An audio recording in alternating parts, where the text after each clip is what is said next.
Thank you. I'd like to call to order the meeting of the Board of Selectmen, the regular meeting for Wednesday, January 10th. And first item, I'd just like to make a few comments, and I'll start by just acknowledging I've been now in the position for about 8 days, and it's been somewhat eventful, significant learning experience after certain. And we've had a couple of storms, one of which today, as a matter of fact, caused some flooding down at the Bradley Road research area there. And it was more significant than we've seen in past years. So our Department of Public Works and others, our police department have been down there detouring cars and making sure everything is safe down there. But hopefully some of those homes and if there's flooding down there, hopefully that everyone fared well on it. So thank you to the Public Works and the others involved in that. Yesterday we did have a meeting, a town meeting. Monday we had a town meeting where we did approve some projects for Beecher that were sorely needed. It includes the roof project as well as a grounds drainage project to make sure that we don't have water incursion into the building. Both were approved for bonding, and we're moving forward with funding on that so that we can get those projects done this summer and make sure that those things are taken care of. And I'd also like to take, after the time that I've been here, I'd very much like to thank our staff everywhere. I've been at many of the different town buildings, and I still have more to go to, but everyone has been very, very warm in terms of their welcome, and certainly have displayed a very positive attitude. I know that sometimes transitions can be tough, but everybody has really done very, very, very welcoming and really anxious to get things going and seem very positive about what we're moving forward with. Prior to the election, and you might have heard me many times indicate that inaction is not an option. And that's one of my core beliefs as I serve as your selectman. As we move forward, it's important that we ensure, both as a board and as a community, that we are prepared with facts and data, that we take guided and thoughtful and purposeful action when we do take action, and that we proceed particularly with transparency and with open dialogue. I'm hopeful if we establish a cycle of transparency, open dialogue, and action, it'll cultivate an environment of cooperation and trust, which I think is very important, and that'll happen both within our board and within our community.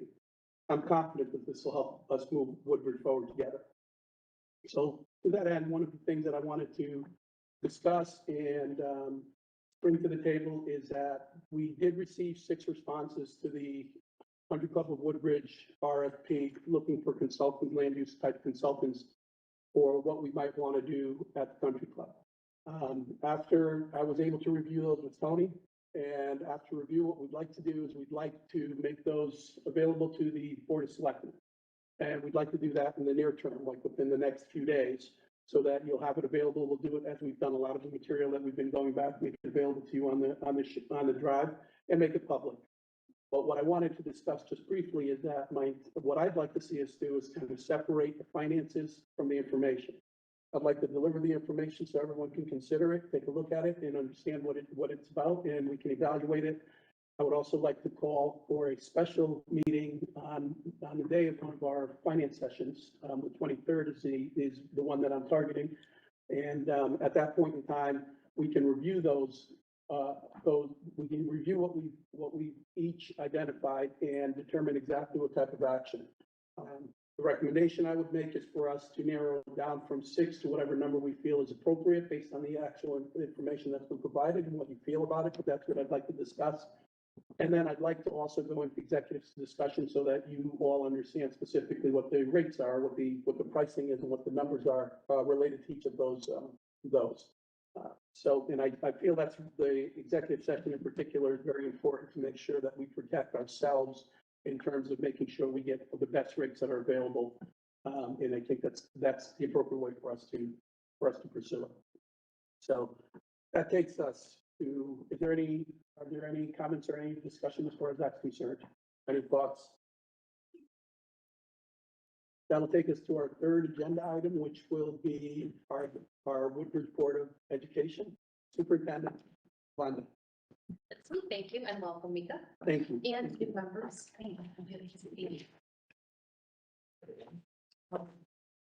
So I do have a brief report for you because we are also on your agenda right after, and you have a long agenda that I'm going to tune into and listen to when I leave. So don't miss anything. I always start with our enrollment. Our enrollment is currently 876 students. We're holding fairly consistent at this point, which is typical for this time of the year. We do tend to see an uptick in the spring. First, I want to express my sincere gratitude for your significant role in the results that were very positive of the special town meeting Monday night. To have both of the parties come together and support our partial roof project as well as our building and grounds is appreciated. It should help us move forward and secure companies to start this work as soon as the school year ends. That is our anticipation. So we are already beginning to discuss alternate locations for our summer enrichment, our rec, and our extended school year. I've been talking with the other superintendents, so we're already working on making those events. I'd also like to publicly thank the Board of Education for their time and diligence in preparing the superintendent's budget and approving it these past several weeks. So last Wednesday evening, the board did approve the superintendent's recommended budget for the 2024-25 school year in the amount of $17,679,200, which is a 3.89% increase over the current year. And in a few weeks, we will come and present to you. And I hope that you find very new that is added to the budget and some creative reorganizational strategies that will obtain much needed support for our students in our building. Also, last Wednesday evening, Board of Education elected new officers. So I just want to point out to you, we have returning Chair Lynn Piazzik, a new Vice Chair Stephen Lawrence, and Secretary returning Sarah Beth Belpreet. Our board members volunteer, you know this, countless hours every month, and it is greatly appreciated and often not recognized. So I do want to also point out, I do know that community listens. At the December Board of Education meeting, we adopted our calendar for next year, and it is slightly different. So I just want to make sure that everybody knows much of it's the same and it follows our usual pattern. We work with BOA for savings, cost savings with transportation. So our days really do need to align as much as possible. There is a significant difference that I just wanted to highlight, and that is that due to a request of Amity High School for some additional time for their seniors to conduct their service learning volunteering in the spring, which occurs basically the month of June after AP exams are over. They were looking to pick up a few more days, and they did request that we all consider extending our February break, not this year, like in next month, but the following year to a full week. And the board did vote to support that. And so we also voted to support that to align with Amity. It just makes good sense when our children's families, we don't want them to be split and have some home and some at school. Does that extend the school year or is there? It does extend it 3 days in June. And so again, I just wanted to thank you, welcome you, and we're on your agenda again shortly. So I don't know if I should just sit and scoop. Very shortly. Now. I'd like to introduce Donna Coonan, our Director of Business Service and Operations. She's going to be my wing person. So we weren't really planning on a formal presentation. We weren't really thinking much about it other than we're trying to bring to your awareness some of our work that we've done and some of the needs that we have. So in an effort to do that, we did submit a letter yesterday to the Board of Selectmen to consider a request that we have to move forward with some work that would address some of our building space needs. So just to work back a little bit from that, I was hired in December of last year, and in January we began an ad hoc committee that looked at instructional space planning needs. Beecher Road School, if you're not aware, has a growing enrollment. In fact, while much of the state of Connecticut's enrollment is projected to continue to decline, maybe up to 5% over the next many years, Woodbridge in particular's enrollment is projected to incline over 10%, well over 10 to 15, maybe even 17% over the next several years. And that is excluding new developments. We are in a very unique and wonderful district where people want to bring their children here. That is a blessing. it is posing some problems, so I'm not going to rehash the documents that I believe were attached for your review. We did, as an ad hoc, work through looking at what many districts in Connecticut did. How did they address their space needs in thoughtful ways? What were some of their processes? We looked at what are buildings that creatively repurposed space within their building? What are buildings that added on? If you're familiar with Beecher Road School, it does look like an amoeba, but there's always room to add another arm on or up. So, you know, we need somebody to come in and give us some ideas. Not necessarily a new school, but that could be one consideration, but what can we do with what we have? What are some possibilities? So part of our ad hoc study looked at our space needs. We looked at, again, I'm not gonna rehash it, but we have teachers that are on carts. Many of our specialist teachers are on carts. We have teachers sharing spaces. You know, we do have excellent class sizes that are of a good number. And we might have space within that building that we can do some creative things with. We just need somebody's expert eyes to look at that. So one of the resulting recommendations of the ad hoc committee that we shared in July with this group was that board charged us with finding somebody who could share with us an RFQ/P to put out for this work. We tried to look through CASBO and through Connecticut.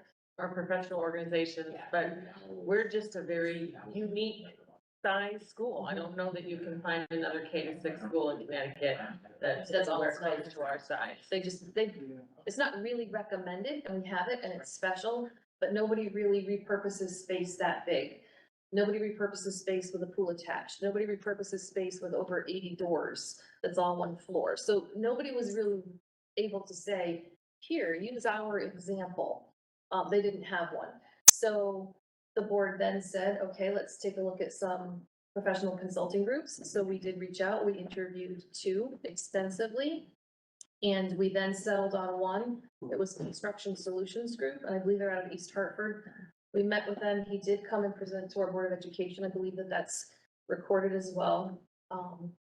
And we settled on that organization as skilled and able to support us with several phases. So one of the things that we outlined in the letter that was submitted to you was there are phases to this work.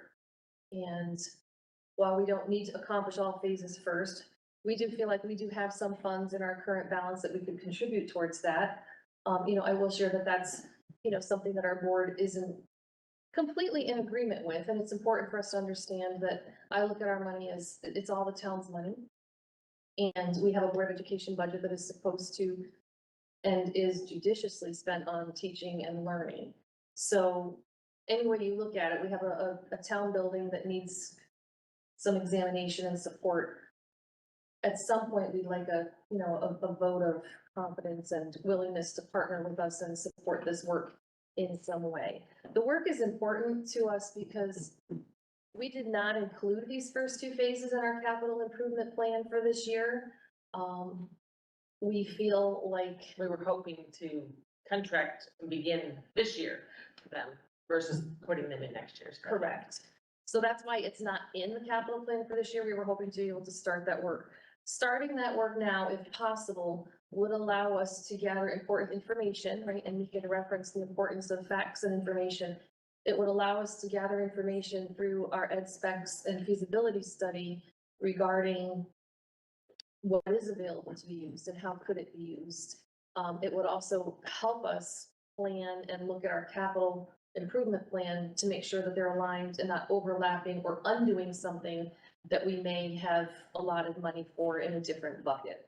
So we're trying to More importantly, inform our capital plan in the future by Yes. knowing the current state of all of our different HVACs, boilers and pieces.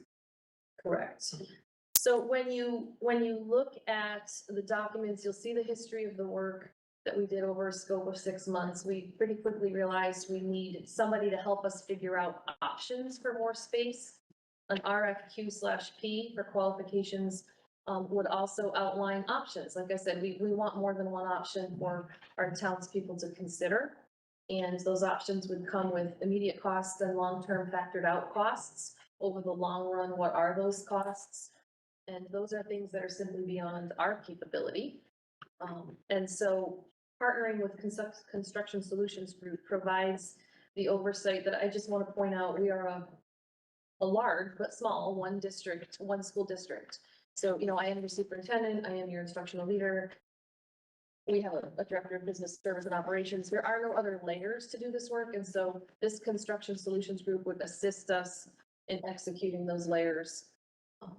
You know, I've been taught for many years that the best way to get the right information is to ask the right questions, and that you should spend your time crafting the right questions to ask. And we don't know the right questions to ask for this work. So we do therefore feel like we need some experts' assistance in that area to obtain the best information to share with you, to make the best decisions. And we should point out that, you know, this Construction Solutions Group, this wouldn't be the entire package of what it would cost. The feasibility study itself, who we would be hiring the firm to perform, that would be an additional $60,000 to $100,000 in the future that we would probably be looking at. Right, that's not included in this. This is, you know, phase one is the development of the RFQ. You can see the phases, but we're happy to answer questions, but figured we would provide a brief overview for you. Happy to come back at any point and provide more information. But I did just want to address why you had a letter from us in your packet this evening and some accompanying information, because I do realize that some of you are new. And others are longtime champions. Thank you. We're fortunate enough to have Maria, who's now on the board, and had served previously. I'm not sure if there were any additional comments that you, I know you were involved in this as well, or anything you wanted to offer. No, I think you've summarized it really well, but I'm certainly happy to answer any questions, especially, you know, if anyone has any questions, reading through the information from the packet about our previous presentations. I'm happy to help with involving those. It's interesting, because recently I read about the schools in Connecticut are experiencing the one, like you mentioned, that are with declining enrollment. There are also schools that had many different buildings for their students, and there seems to be a trend of consolidating. One, because of obviously because of the numbers, but also because there's a sense that the transition between the grades sometimes can be harmful or not as beneficial as having what we have. A lot of folks seem to, or may not realize that our district of this size normally would have multiple buildings, and as you said, multiple layers of administration as a result of that. So, you know, in one sense, we're fortunate. In another sense, it's a big building to try to take care of and do what you need to do, and we're out of space. So. Right. It saves us in terms, you know, we don't have to have multiple cafeterias and Correct. multiple, you know, custodial staff. So there are certainly some benefits in that, and I can see where the experts would be the ones to really tell us if there's the things to do. What I was hoping we can do from a board perspective is, I understand, and please correct me if I'm wrong here, there's initial investment required before the real studies are actually done to assess and make sure you get the right people to do what's required. And obviously, if there's not an appetite to finish, so to speak, then obviously it's not necessarily the best thing, the most prudent thing from our town perspective to spend that money. So that's my understanding, and that's one of the reasons we're here today, is so that the question that I have is, I also thought that there was a benefit to trying to get this done before the summer. Is that even feasible? Because I know that the other projects that we had mentioned could potentially have be impacted by something that they come up with. So my question, I guess, is it feasible for us to do something before that happens, or is this really looking into the future at this point? I think it may not inform the roofing projects. It may not inform that, because I think to get a feasibility study written and put out to bid and come back, you know, even if you said tonight, we can work on that. It probably would be through February to get it written, March out, April back, May, right? It would be May or June before any decisions were decided. However, when we talked with this consulting group specifically, they acknowledged the fact that the likelihood, perhaps, of this town to abandon the building and not want to upkeep the main entrance is very slim. Right, that work over that main roof and that part would most likely need to be done regardless of the decisions for the remainder of the building, based on the location, front north parking lot, some of the drainage issues. They felt like based on those locations and the town's longstanding commitment to our building, that he did not feel like we would find any solution that would abandon that. And from a funding standpoint, as Hannah pointed out, there's a different piece, the actual study itself, which is not necessarily in the description. Not in the costs that were Um, pointed out to you guys. Is that for this budget year, or is that, are you saying that that'll be extended out to the next budget? Or are we not sure I about that? just think, yeah, I don't know, I could, if we went forward and we were able to progress through phase 1 and 2, I would think maybe they could get to a point where we might commit to somebody by June, but I can't swear. Right, and I do think that we would be looking to the town for some of those hefty funds for the building work. And keep in mind, we have hopefully we'll have 2 other projects going on Sure. that will be being bid out and need our attention as well. So it might be ambitious to think, but it's something to consider. I think our time frame, if possible, would be to get those first 2 phases in the works this spring, so that we would have an RFQ/P developed out, people have bid on it, bids reviewed, firm, selected to start to then look at the feasibility study in detail. That's my non-expert expert. Yes. Questions, thoughts? I want to note that you mentioned the town's capital improvement budget. And I'm just taking a look at our 6-year budget, and I'm noticing, and I do remember that you brought us some of this information last year while we were looking at capital budgets. So building expansion and or reorganization, we seem to have it penciled in as fiscal year 27, 28, and 29 at 3 million in each of those years. So for a total of 9 million, but it's still several years out.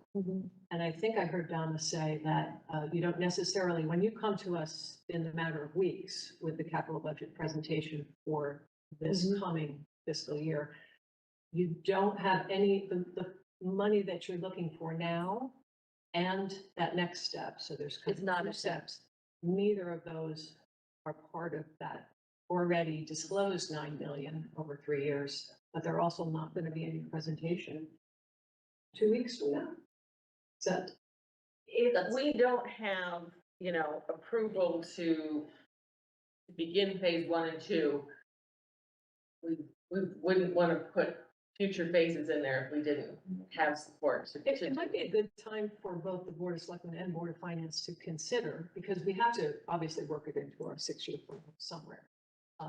Or our annual plan, either this fiscal year, if we were to have a contingency, or the next fiscal year that's starting in July, which we haven't adopted yet. So one way or the other, whether it's in the capital budget or it's in your operating budget.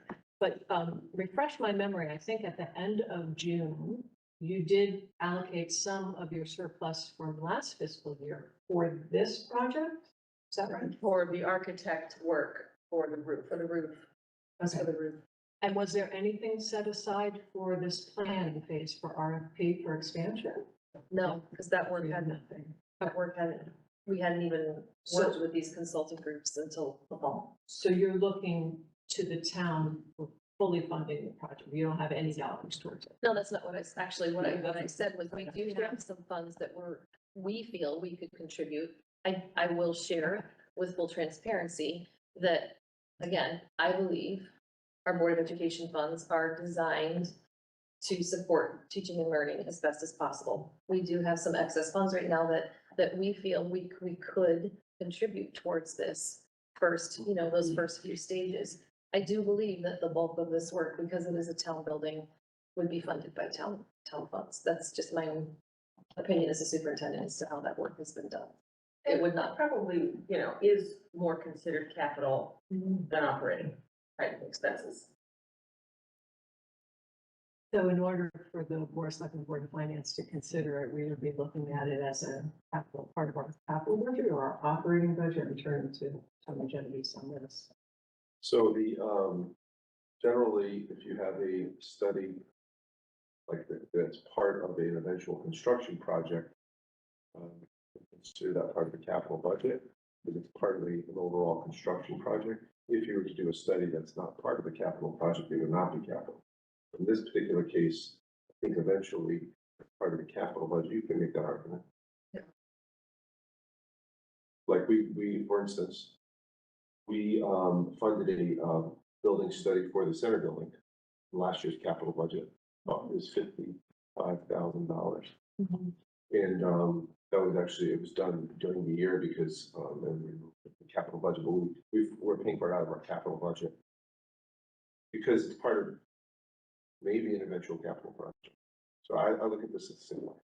We have actually a history of it as early as last year. And that was, if I'm recalling correctly, that was part of our capital budget consideration when we set our capital. Correct. Last year, yeah. Correct. It was put in the capital budget and so I would imagine this could be the same. So maybe when you come back to us in a couple of weeks with your capital budget request, that's the proper time. Board could add it. Yeah. If you've submitted yours already, the board can just add it. We can. Would you like us to submit an amended You could. plan? We can do that. Sure. You wanna open up ClearGov again? Yeah, I could do that. I was just thinking about that. Yeah, I could do that. Thank you. And so help me just be a little bit more clear on it. Are you looking for concurrence, consensus concurrence from our board to make your decision as to whether or not you wanted to proceed with the initial part studies? And if you were to proceed with that, am I correct in understanding that you would look to fund that from your surplus, from whatever you have internally initially, as opposed to the town being asked to do that? Is that correct, or am I? And I recognize that this, you have a board that you need to. Yeah, I do that. feel that we are able to support a contribution. There's just a philosophical, That's thing what- that the Board of Education in their entirety is not comfortable doing. Okay. One thing I can suggest, when we looked at potential expansion back in 2001, 2002, very similar to the study you're suggesting now. And there are plans that show where it might, you add a wing onto Beecher, et cetera. We did have a joint meeting, we called it a tri-board meeting, Woodbridge Board of Education, Board of Finance, Board of Selectmen, to discuss, to come to a meeting of the minds as to how a project would proceed. So that's one venue that we might call a tri-board meeting. Were there results from that process in 2001 Yeah, that could be yeah. referenced So- for this instance? Yes, and I think I shared it when you came in. July. Is it applicable or? I mean, we have the last facility study was from 2004, I The don't, facility is So it's used as far. I don't think that's, It's gonna be not even used. Well, in terms of locations of where you might add a wing, there's literally architectural. Mhm. So we should bring that and maybe have a tri-board meeting to discuss.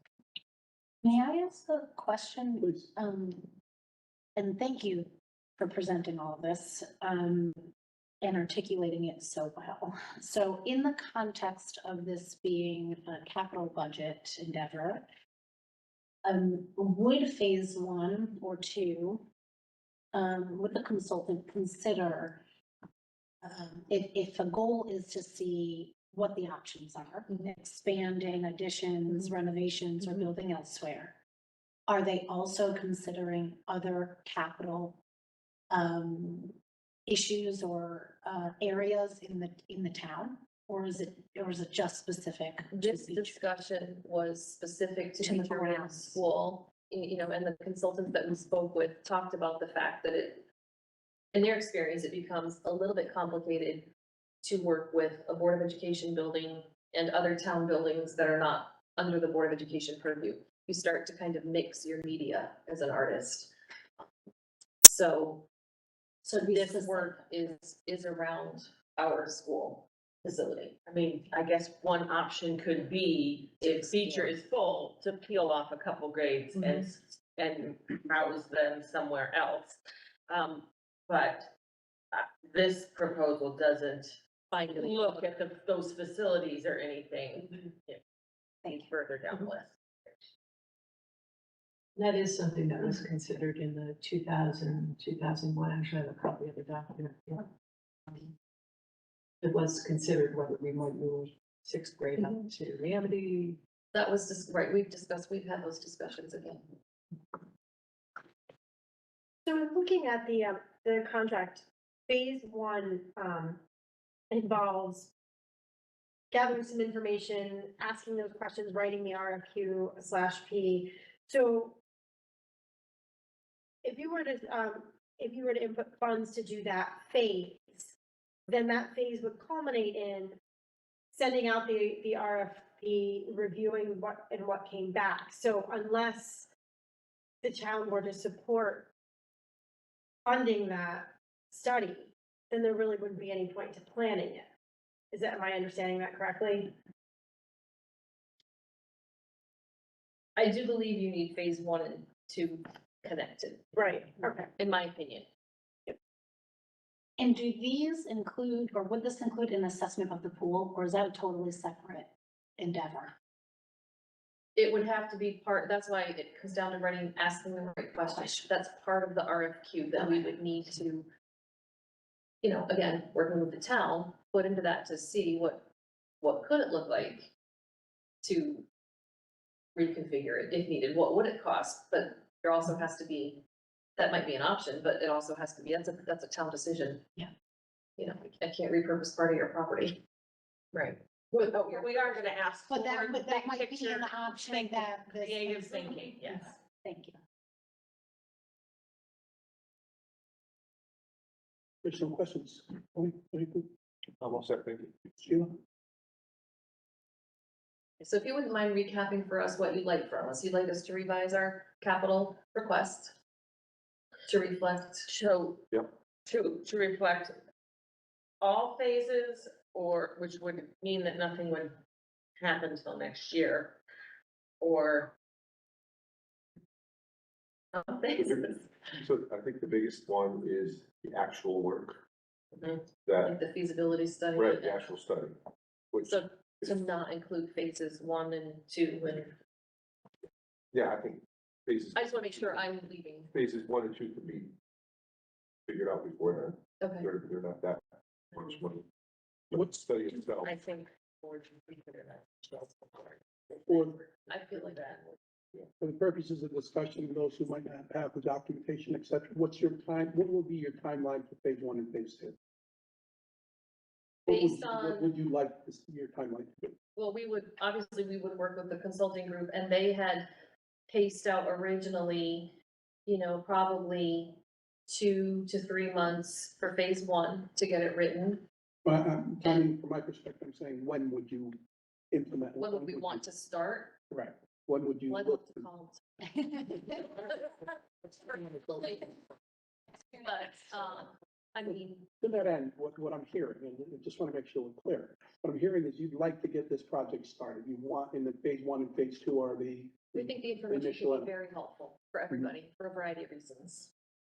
For a variety of reasons. Right. We And think- I understand that there's some But we can't- interesting, interesting gyrations as to who pays for it, whether the Right. town would pay for it, whether the school has money that they could help the town pay for it, that type of thing. I understand that's not settled. But be that as it may, we're looking to do this sooner rather than later. My recommendation would be yes, because all of our signs are that our population is not going to decrease. And we have a capital plan that I would love to have some additional information to inform some of those decisions. And costs increase over time, and nothing is quick. I mean, if we're looking at something that was done in 2001 and we're still here, nothing's quick. So my recommendation would be to start as soon as possible, but you also need to understand that we work with the town and we will Understand. be as patient as you need. I like the idea of tri-board, but I'm not sure whether the tri-board is to approve the dollars or the timing or, that type of thing there. So that's what I'm trying to get down to at this point in time. Is this something that we should be looking at and saying, hey, do we want to, for lack of a better term, endorse the first phases so that if the Board of Ed doesn't have that money or can't, or is not inclined to use money we would be inclined to look at it. And if we can't take any Understand that. votes on that or anything like that. I think what you're looking for is just an indication as to whether or not our board feels whether it's a project worth going forward with. So I wonder if, at the tri-board meeting, we could have a discussion where we come to the conclusion that it is indeed time to start a new building committee for potential expansion. Knowing that a building that's exploring potential, building committee that explores potential expansion could come to the conclusion, not time to expand. That is certainly what the previous building committee came to in 2001, 2, 3 time period. They studied it. They spent some money, they had an architect come in and do the plans, et cetera. And then they came to the conclusion, we're not going to expand. And instead we did the renovation. So it might be the appropriate time to say a new building committee for expansion needs to begin. And then that building committee would request funds. Because I think I understand the question now is where do the funds come from to get started? So normally a building committee requests professional, funds to go out and hire a professional to advise the committee. It's certainly what happened. So that might be one avenue we could explore, and if we got together to meet, that way the Board of Education understands, because we're not here tonight, but we need to all be on the same page of if it's a town building committee, if you're doing anything to the building, you are eventually going to need a town building committee. So Period. the question is when. So we could get on the same page with timing that. I apologize if I missed something, but is there a dollar amount associated with these phases? Yes. Okay, we have it. Okay, thank You you. don't have it. The letter committed, no. But if you do today. It came in late. Oh, Their formal proposal. Their formal, but it so I haven't seen. Right, it came in late last night, wasn't part of the agenda for today. Okay. But for purposes of discussion, phase 1 was about $9,500 and phase 2 was about $9,500. Okay. So And the Board of Ed has some of that money or not? They have some. We Those do are have, requests. we update regularly. We do have funds that are available, that are in savings. We have salary savings this year, if we could. So certainly the Board of Education can spend its money. If you recommend to the Board of Education to begin at least the very first phase of planning. it could, That's but if your- I could understand where there might be some on the board who feel if they have monies that they've saved, they should apply it toward academics Well, or operations. planning for the facility and creating ed specs is I'd definitely. agree with you. I'd agree with you there, but it's, I can understand that there's some. Well, maybe that's a conversation with the Board of Education that we would need to have to come to a conclusion that. But that being the case, if that were the case, the money's there, we could potentially start this sooner rather than later. That's our opinion. That's why we wrote the letter. But again, How quick does that process take to, form a new building committee or, because clearly if it's town to coordinate all of these efforts. During budget season. Well, another meeting. We Yeah. perhaps, we could add it to our budget meetings. Yeah, I mean, it's gonna come up when you get to your capital budget, if we're adjusting that number that's already in the capital budget and pulling it closer in time.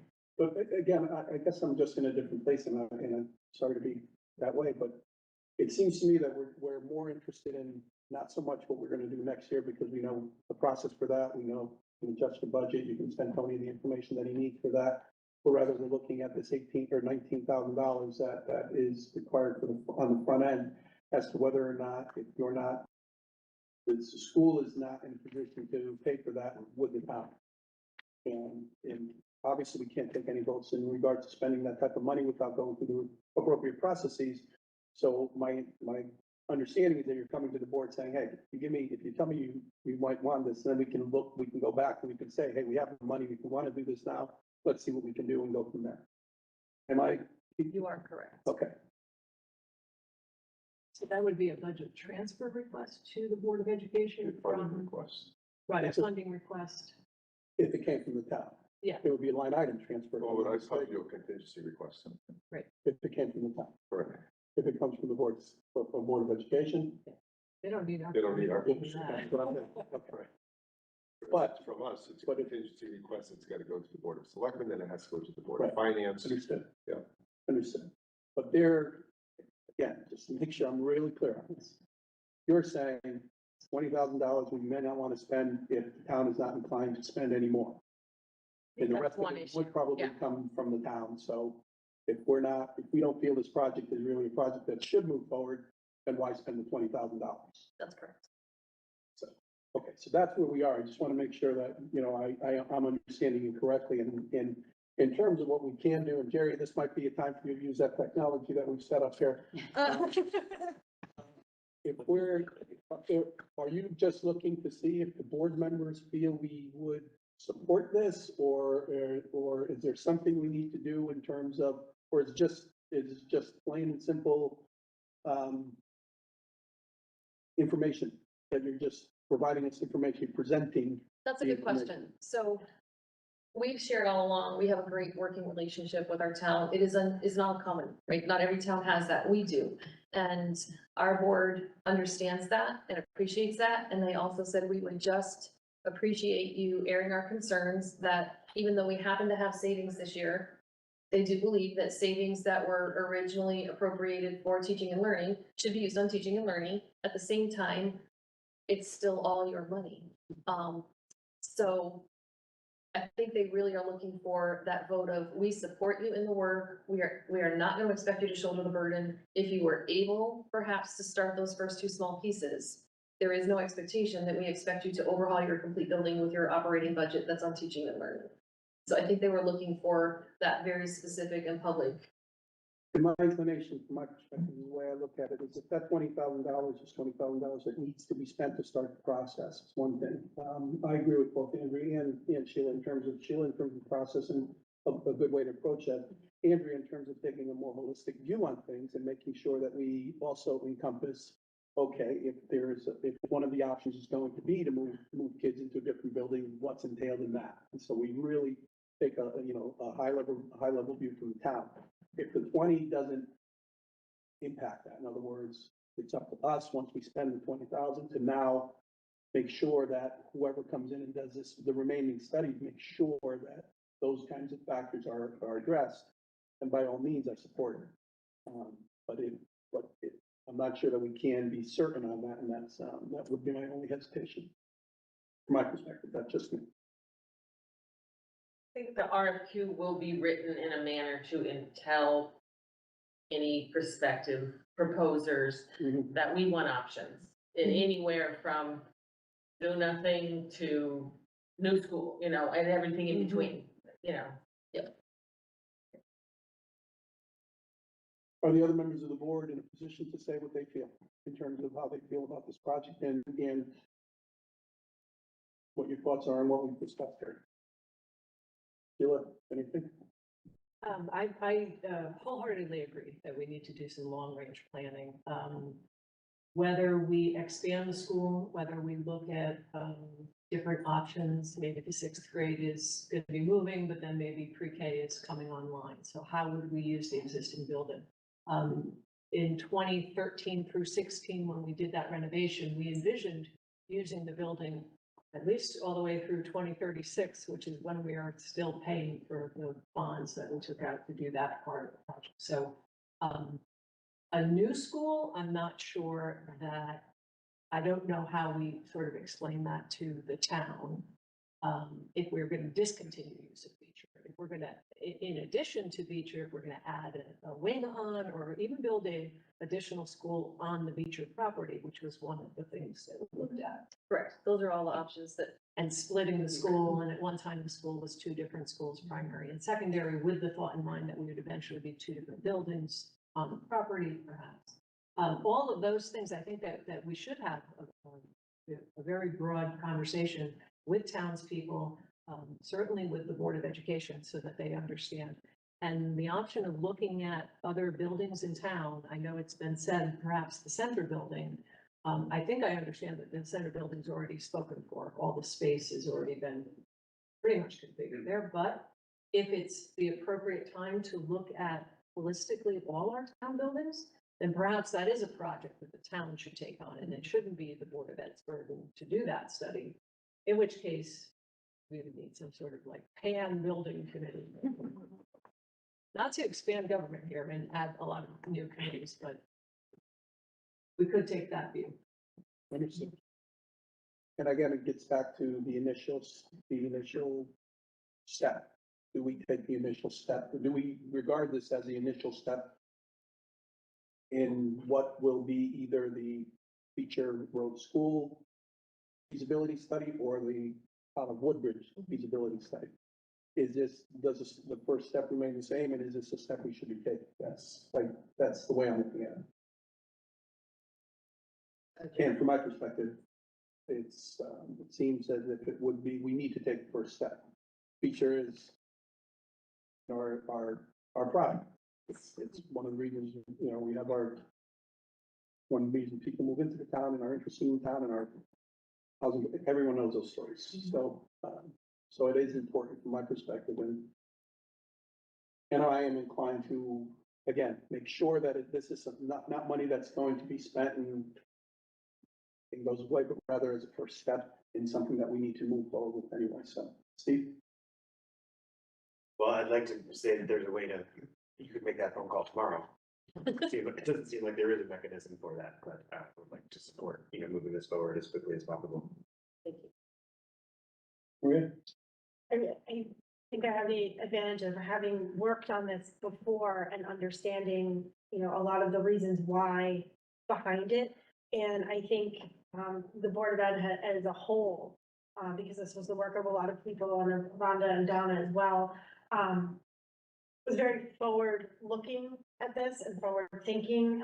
We have some population spikes coming up, and this was a way to get in front of the problem so that we could be very thoughtful about what projects could happen, needed to happen, and a lot of different things that we can do. And I think that work, I would absolutely support that work being started, because I think once we have options and we have finances behind the options, then we're able to have constructive conversations about how to move forward when we have all of the facts. So I would strongly support gathering this information, getting the facts, as many options as we can, so that we can have some thoughtful discussions as a town. Andrea? Yeah, I echo the statements of those spoken before me. I certainly see the need. And my concerns, which is a strong word, or my preference would be that we do consider this holistically. I think we would be foolish not to, and potentially fiscally irresponsible not to. And as you said, Mika, to have the funds go to use, not be used and then never have the project never be referenced again, which I feel has happened in other aspects, not necessarily specific to Beecher, but in our town's past, where we spend money on consultants and then nothing comes from it. I don't want to fall into that habit. But that being said, I absolutely support the investment in figuring out what is right for Beecher, and I don't want to. Yes, long term. And I don't want to belabor that. It's a present day need. It's a yesterday need. I understand. David? Mr. Vogel? Yeah, thank you. You can hear me? Yes. Yeah, I think most of my thoughts have been expressed through the deliberations of the board. And it does seem like the one issue is the money that's that the Board of Education is this they don't want to spend this money on it, or, you know, they're just looking for I'm still a little unclear on that. There's, in my opinion, I don't want to speak for you, but in my mind, there's two schools of thought from a Board of Education standpoint of how money was earmarked for teaching and learning, and has been surplus should be used. If it was earmarked for teaching and learning, there's a school of thought that says it should remain in use for teaching and learning. And there's others who might feel this is an important project. The relationship with the town is such that that the school might want to overlook that or reconsider that and actually use that funding for this type of purpose so that this project could move forward. Yes, is that okay? Perfect. Yep. Okay. Right. It sounds like the project must move forward, but I don't find myself in the camp that believes if we're meeting all of our goals with the teaching and learning that we've set for this year, and there ends up being a surplus, I would have to agree that that's town's money. So it does seem like the fast track to get this started is for the Board of Ed to use their money. We have to go through the process that was outlined, as I understand it, back to the Board of Finance, put it into a budget and so forth. So, if you want the more expedient path, that's certainly, it does seem like, I'm right, am I right, Vonda, that we have fully funded all of what we wanted to do this year, and we end up with surplus? Yes, we have our savings are currently connected with opportunities that have arisen for a variety of staffing reasons. So it's not that we haven't not provided everything that we want to provide. Right, and so really what we have is a surplus that, I mean, you look at it as, well, we put it toward funding education, but it seems like that's been fully funded. At least as I understand it, that's what I've heard. And so the question is whether that's, oh, we wanted to spend more money on education, or, oh, the budget isn't, it has a little bit of softness in it where there's extra money left over that we could use to advance the cause of Beecher School. But that's not our decision to make. It seems to me that's the Board of Education's decision to make. Can I just ask, Please. can the surplus be rolled over into next year's? Becomes the town's. It becomes the town's, okay. Well, so if this surplus wasn't used for this endeavor, do you have plans for its use, or it would just come back to us regardless? Thank you. What I'll say is, I for one feel good that there are educators who feel that money should be used for education. I feel good about that because that's what they're there to do, and that's what they should be doing. And from that perspective, I also see this as being somewhat of an extenuating circumstance where we have an opportunity to do something. And, but in either case, the way I look at it, just from a practical standpoint, process standpoint, is it appears that we support the project. So the Board of Ed can agree to fund it. It's done. If that's not the case, then we have to go through the normal process of funding request to see if we can get that money. And at that time, it may be a different approach. There may be some folks might feel differently about it, but certainly if there's an opportunity to do that, that certainly seems like an easy fix. And it certainly seems that we could make a case for that, considering the circumstances. And I'm hoping that maybe that's what we can do. But in any case, I do feel it's very, very important that we, just what Sheila suggested, get the Board of Finance, get the Board of Selectmen, and get the Board of Education together to look at a true holistic view and how we want this to, and if we're going to do a feasibility study, let's make it maybe a little bit broader, so there might be more to it than what you envision.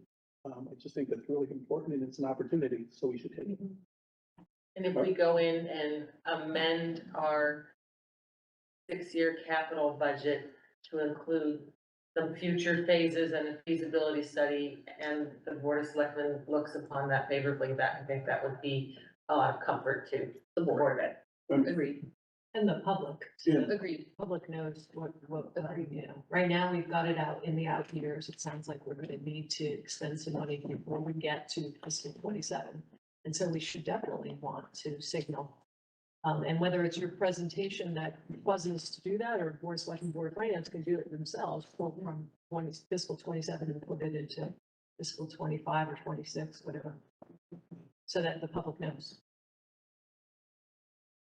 Anything else? Are you? I feel, with the I response? feel comfortable that we can bring this information back to the board and share what I feel is a very productive conversation. I appreciate the questions and the dialogue. Thank you. Thank you. Welcome. Meeting one. Thank you very much for your time. You're welcome. All right, I'm logging. Listen.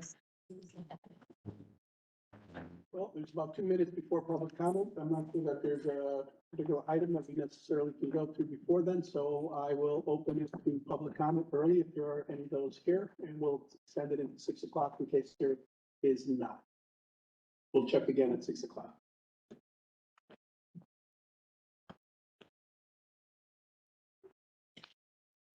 We're two for, well, two for chairs. Evening, everybody. Good evening. My name is Kathy Witt. I live on Raymond Road. Amy and I are here today to alert you to what we view as significant flaws in the town's affordable housing plan prepared by the Housing Committee and submitted to the state in June of 2022. Amy and I carefully reviewed the plan, all 96 pages of it, and submitted detailed comments to the Housing Committee at their September 2023 meeting. These comments included the identification of numerous factual errors, misstatements, and erroneous conclusions that resulted from reliance on outdated and generic data. In the 4 months since, we've seen no effort by the committee to address any of the substantive problems we identified in the report. Instead, recent posts on Facebook by a committee member repeated errors that we had identified. Why does this matter? If the foundational assumptions on which a report is built are proven false, the report's conclusions and recommendations simply cannot and must not be trusted. This report does not withstand scholarly analysis, it does not withstand analysis of legislative history, and it is unlikely to withstand legal challenge. It would take much more than my allotted time to explain all of the errors we identified, so I'll just mention a couple of highlights, or I guess I should refer to them as lowlights. To begin, and this is a truly egregious error, the report repeatedly misstates the affordable housing statute, referring to a non-existent, quote, state-mandated 10% affordable housing requirement. As I'm sure you all are aware, there is no state mandate, rather there is a threshold of 10% affordable housing, which earns a town above that threshold an exemption from the law's provisions. This error has led many town residents to believe that the town is in violation of affordable housing law, when that simply is not the case. It's surprising and very disturbing that this report so obviously misrepresents the law on which it is supposed to be grounded. The report also assumes that Woodbridge's population, including its school population, is in decline. This didn't sound right to me when I read it, so I looked up the numbers from the 2010 and 2020 census on the federal government website and discovered that actually Woodbridge's overall population did increase over that decade, and it has increased even more since 2020, post-pandemic. Further, as we all know, COVID has brought many changes to Woodbridge, including accelerated growth in the school population. The Woodbridge Board of Education, under Maria's leadership, completed a thorough study last year predicting a 15% increase in our school enrollment over the next 8 years, assuming no change in the number of housing units in the town. In the first year since the study, the actual enrollment increase of 30 students was double the prediction. Yet the Housing Committee continues to rely on outdated pre-COVID state averages of student enrollment while ignoring the actual Woodbridge-specific data generated by our own Board of Education. The Housing Committee loses credibility when it promotes projections that contradict known reality. Throughout, the report falls victim to an apples and oranges problem in that it often cites Woodbridge-specific housing data but draws conclusions based on national averages of other measures. One example is when the report asserts that income levels for the most common occupations in Woodbridge are too low for those residents to afford local housing prices. When I looked up the income levels cited in the report, I discovered that they were national averages and thus vastly lower than actual Woodbridge incomes. I looked up Connecticut averages to get a more accurate estimate. And for instance, healthcare support, which is supposedly the most common occupation in Woodbridge, was listed in the report at $23,000 annual salary. In Connecticut, I discovered that community health workers earn $67,000 on average, and nurses earn $85,000 on average.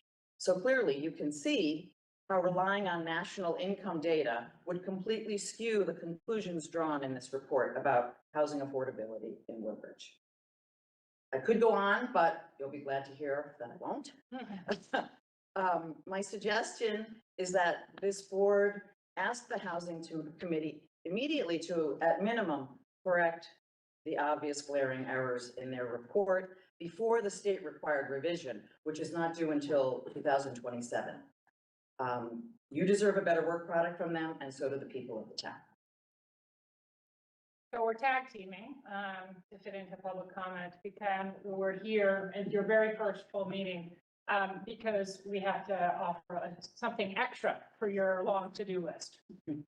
We have 3 suggestions and they are timely because of looking at the calendar. First, we believe the Housing Committee should be created by ordinance, so it's properly constituted. Second, we suggested you need to invest in a build-out analysis of the sweeping new TBZ regs that were passed in 2021 because their impacts informs the impending plan of conservation development process, which is due for an update in 2025, really not that far away on a town calendar. And that you should direct the Housing Committee to revise and update the town's plan completely in order to feed the update of the plan into the updated POCD, because housing is a critical part of this plan of conservation and development, which needs to be updated in 2025. So let me just elaborate a little bit. Why do I say that the Housing Committee is not properly constituted? It was created just by the action of the Board of Selectmen at a vote on September 14th, 2022. So it's not a permanent committee created by ordinance, and it is neither an apple or an orange. It is very weird because it's not subject to, the ordinary process, even when you look at it on the website. It's sort of this hybrid. In fact, it doesn't even have its charge on the website. The charge is for the Opportunity Study Committee, which was the original committee. So everything's kind of discombobulated. And since it doesn't have it's not a permanent committee, it's just created in this hybrid way, you would think it would have a very specific purpose.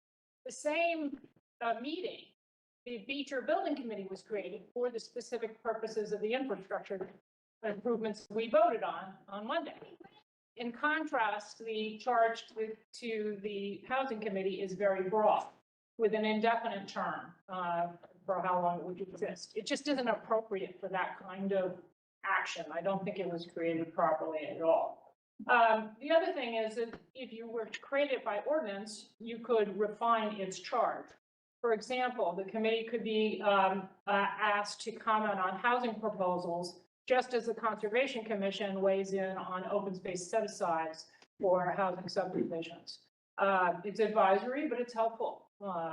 Second, the Housing Committee's connection to TBZ could be made more clear. Right now, the charge says it's advisory to the Board of Selectmen. What about the Town Plan and Zoning Commission? What's it supposed to do with that? And then the members are appointed for 2 years, which means they're going to be up in the fall of 2024. So it'd be nice if you sort of figured out what they were supposed to be doing and created it by ordinance, and then you could also update the membership accordingly. The second, as I mentioned, is investing in a build-out analysis.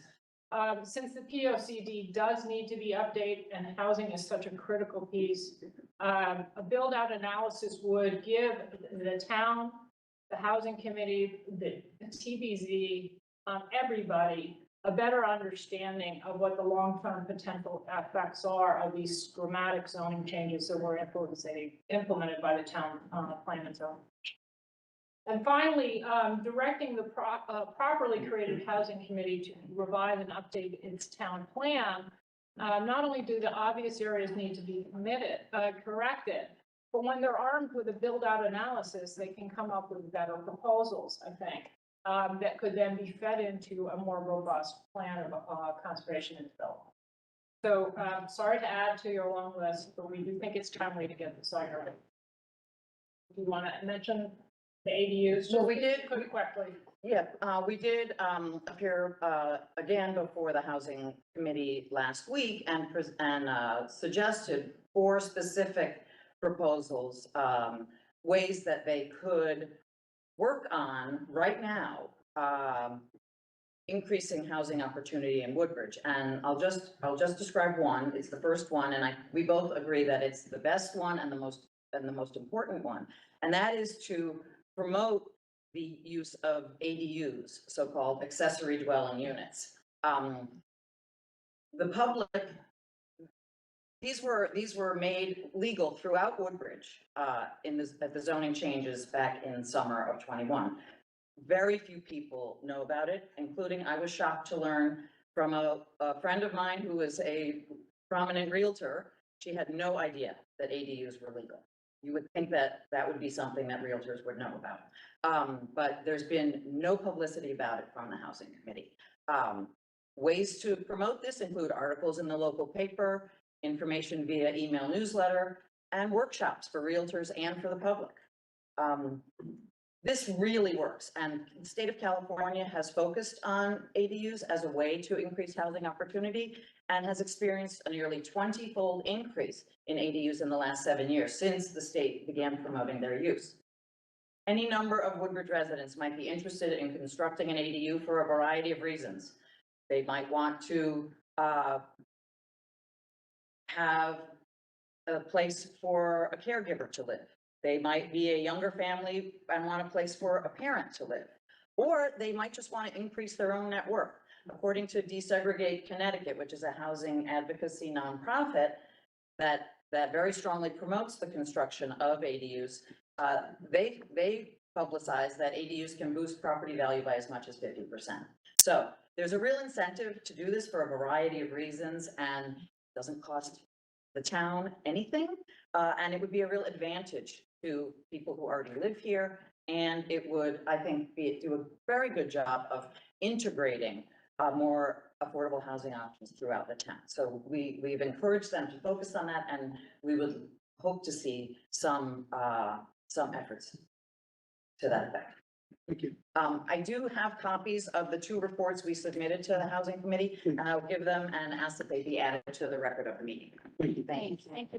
Just as a point of clarification in regard to ADUs, just as a point of clarification in regard to ADUs. Yes. There has been a sharp increase in both the requests for information on and permits for Great. ADUs. So good news is, Yeah. Yeah. Good news is somebody. That some people do know about it, which is great. Right, so- Good. Thank you. Thank you very much. Is there additional public comment? Anyone else? Allison, did we receive it? Oh, so No. Dr. Wilbur?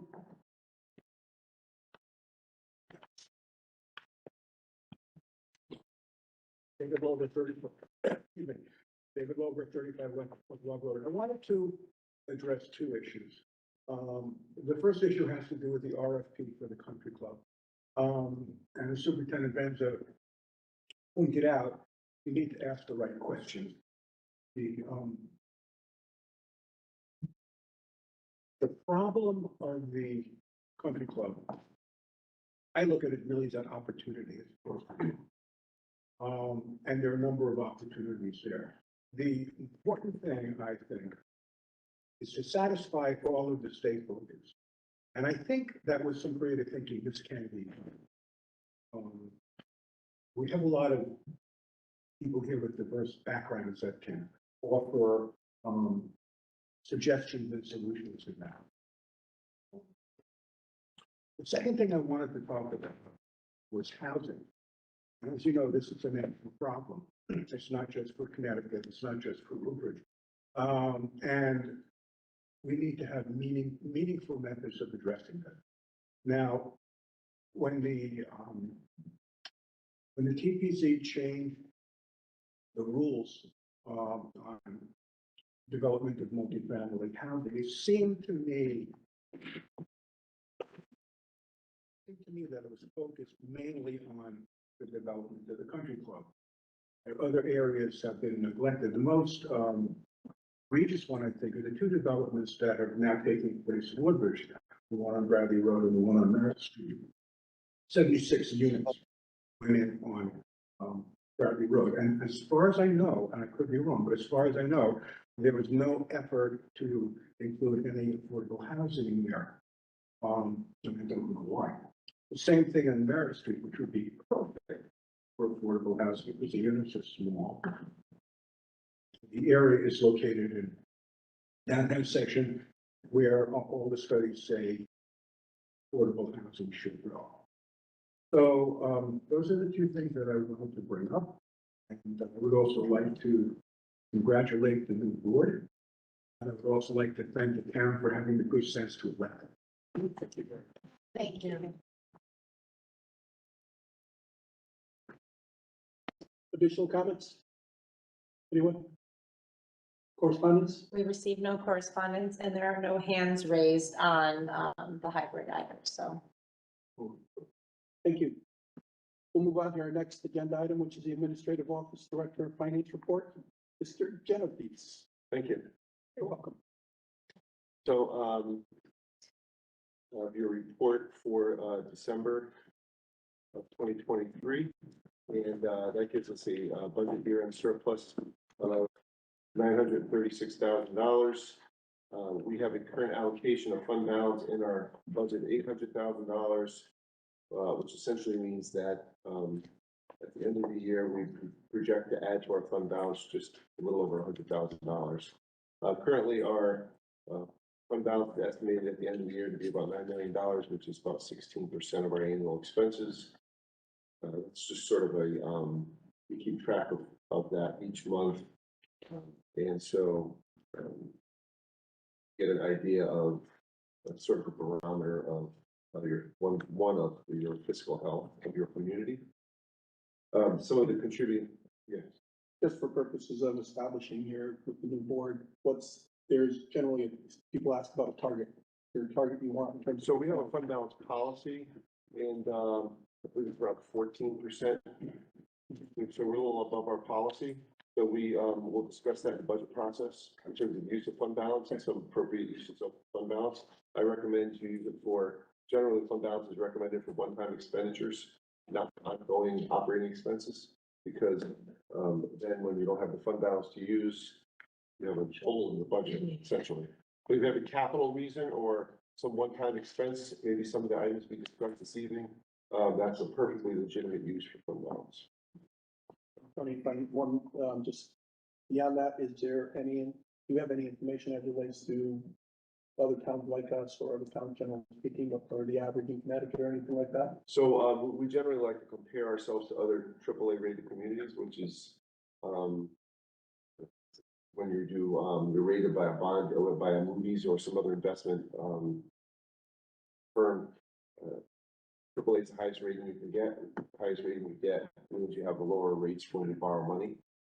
And I would say we're probably in the middle.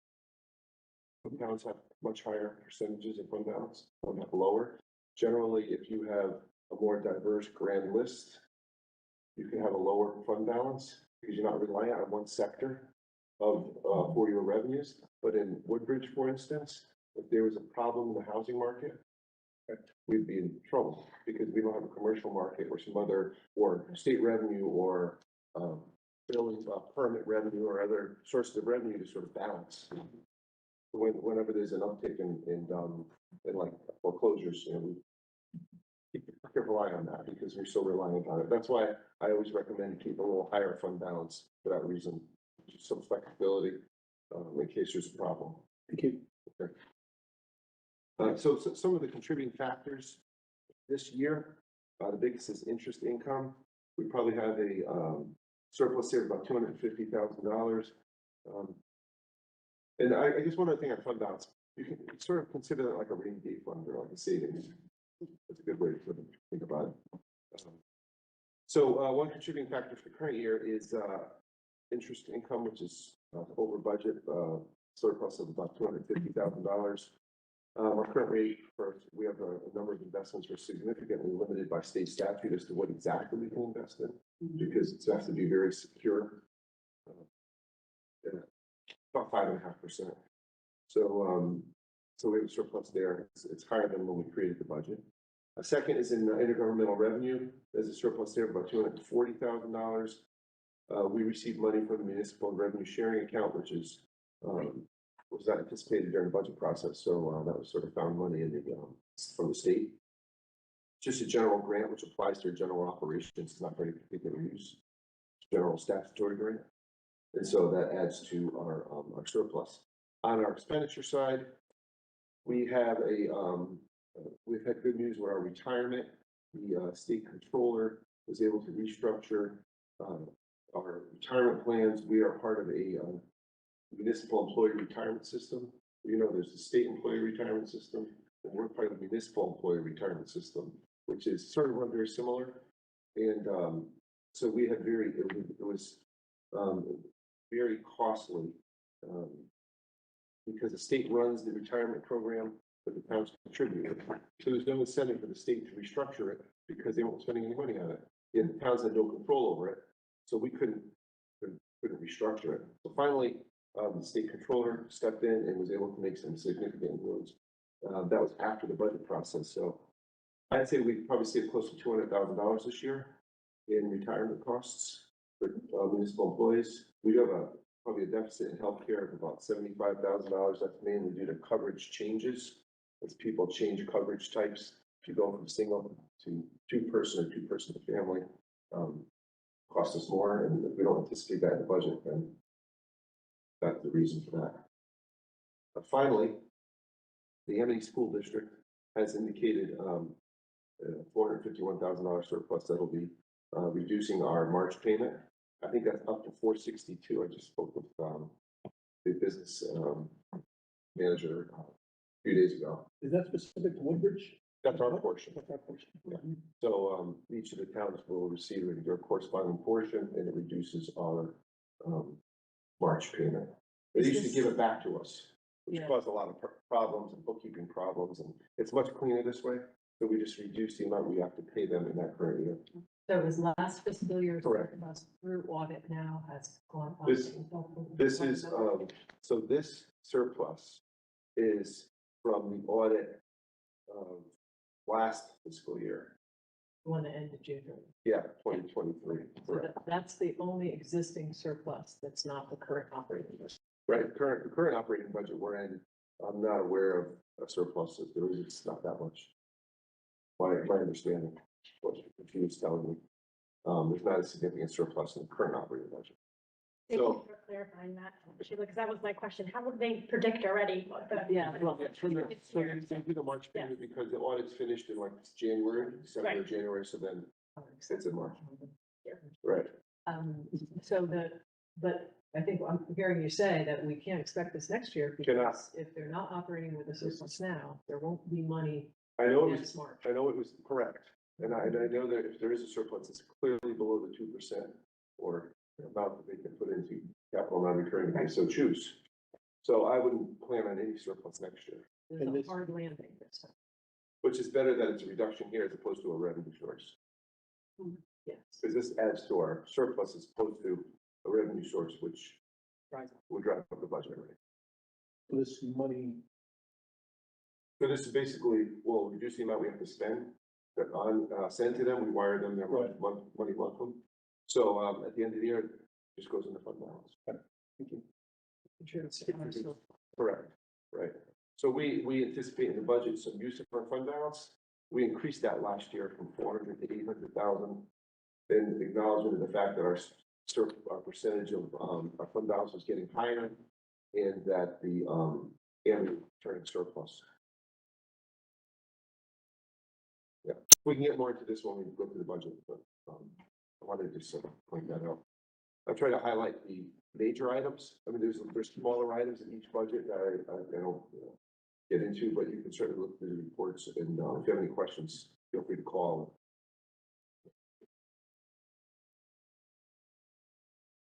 Thank you. Thank you, Tom. Funding requests, There are no funding requests this month. bid awards. We have one bid award. It's for, brush grinding. So here, the Board of Selectmen has to approve all bids that we, award. And sometimes, we'll use a nationwide purchasing contract. Sometimes we'll use a state bid, which is not, like, we'll use, like, the state bids out something, like police cars, for instance. We use the same bid and we use the same car. Radios is another example. If the state police uses a certain radio, they buy, thousands of radios. So the price is a lot cheaper, and so we just use the same radio. I don't know if I would say radio was cheap and Better than if we have to pay for it correctly, that's for sure. I agree. But sometimes we do a local bid if we think a local vendor will provide us with, some good pricing. Sometimes the, certain bids do not. So anyway, we did a bid for brush grinding. And, we received 1, 2, 3, 4, 5, 6, 7 bids. And this is a good example of why you drop bid. That's the highest bid was 98,000. And the low bid is 25,000. So Which one did we pick? we picked. We'd like to recommend 25,000 to, Willow Services out of Milford, Connecticut. Thank you. I'd like a motion, I'll make a motion that we accept the bid. This comes as a recommendation from Warren. Warren checked out the vendor. We've used them in the past. They've done a, satisfactory job, and so we have no reason why we shouldn't use them going forward. I'd like to make a motion that we accept the bid award, bid number 2024-04 brush grinding and removal services as explained by Tony Genovese. Second, Steve. Is there any discussion? All in favor? Aye. Thank you. Unanimous? Aye. Thank you, David. The last item is just an FYI. The last meeting, the, board authorized the, town to move forward with a bid on fuel oil, which is essentially gasoline and diesel and heating oil.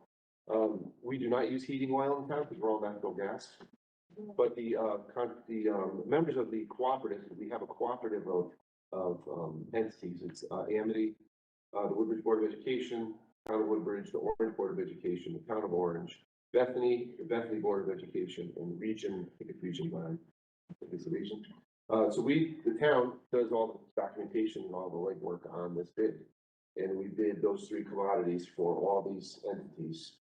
We've been doing it for many years.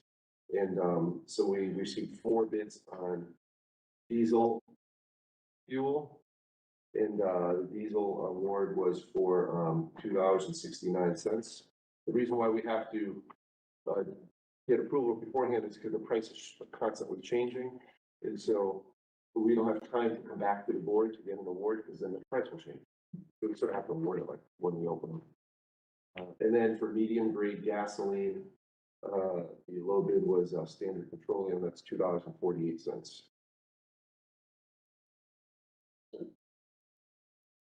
You need a motion on that? No, we already awarded the contract, so it was just more of an FYI. Thank you. Yeah. Anything else? That's it. Thank you. Next item on the agenda is the town council report. I have nothing making a report. Thank you. And the next item on the agenda is approval of the minutes. They were included in the package. There are two dates that we have, 2 special meetings, December 27th and the special meeting on January 8th. Do I have a motion to accept the minutes? We need to do them one by one. Why don't we do it that way? Special meeting, December 27th. Is there a motion to accept the meetings from that day? A second. Are there any comments, any changes? All in favor? Unanimous? And the special meeting, January 8th, 2024. I'll move, can we accept those minutes? Any comments or discussion? I just had one question. We did reappoint the moderator at that meeting. Are we doing that again today, or does that need to be in the minutes? No, actually, as it turns out, the moderator's term was until 24, so we just made extra sure that he was okay. That was just extra. Got it. Okay. So it's not necessary that we do that again. Thank you. Any other comments? All in favor? Thank you. All right. Next is the consent judgment. Consent agenda. All board members have received and reviewed the items on the consent agenda. Are there any requests to remove items from the consent agenda? Can I request that in the future we add to it the minutes approval going forward? I don't know if that's. That's a great idea, Yeah, absolutely. because we used to have them in our consent agenda as well. Okay, No removal, just a suggestion for it. good one. Thank you. I will now read all the consent agenda items that call for a motion to approve. Board acknowledges receipt of the town clerk's report in the minutes from the prior Board of Selectmen meeting on December 13th and December 21st. Obviously not to be voted on since we were not before. The board approves the proposal of the 2024 Board of Selectmen meeting dates. We need to reapprove those, even though we did before, because we weren't able to do it at that time. So we need to reapprove the Board of Selectmen meetings that we had from previously. And I, Mika Cardozo, on January 10th, 2023, hereby reaffirm, ratify, and adopt the affirmations and presentations previously made on April 12th, 2023. There are a number of them. They include the conflict of interest policy, affirmative action policy statement, compliance with Title IX of the Civil Rights Act of 1964, ADA notice, ADA municipal grievance procedure, fair housing policy statement, and fair housing resolutions for the town of Woodbridge. These are specifically, they were ratified and signed for by Beth Heller. They go until April, so between now and April, we'll have to sign them again. I'll have to sign them again in April, but this is to get the signatures out of them from, since Beth is no longer here. The next is the board acknowledges receipt of the 8-24 referral response from TPZ.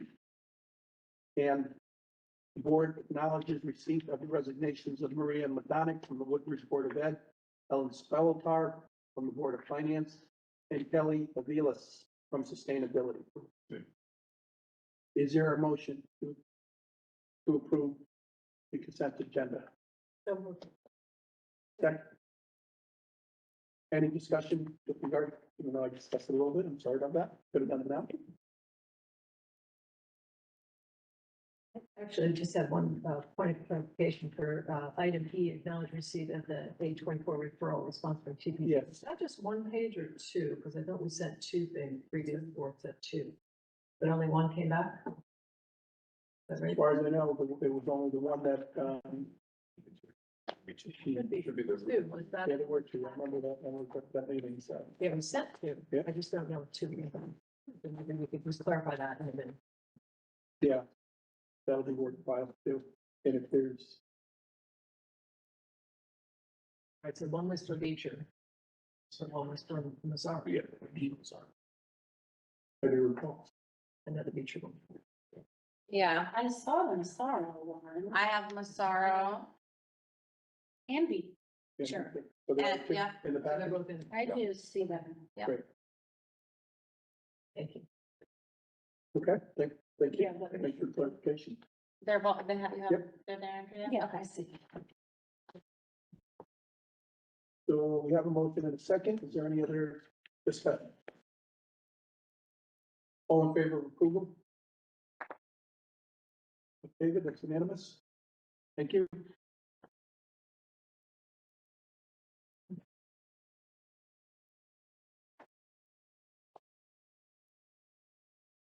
For the next item on the agenda, I'd like to move to appoint Board of Selectmen member Steve Munno to serve as a deputy first selectman pursuant to the town charter section 5-8.